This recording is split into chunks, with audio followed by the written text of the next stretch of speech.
நான் துளசி, சங்கச்சூரனின் மனைவி. உங்களை சபிக்கிறேன். சற்று பொறுங்கள் தேவி துளசி, அவ்வாறு செய்யாதீர்கள்.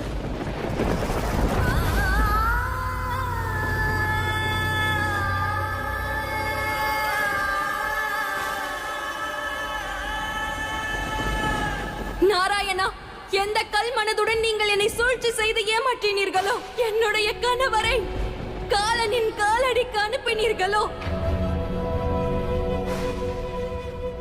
தாங்கள் அதே போல் கல்லாக மாறுவீர்கள், கல்லாக மாறுவீர்கள்.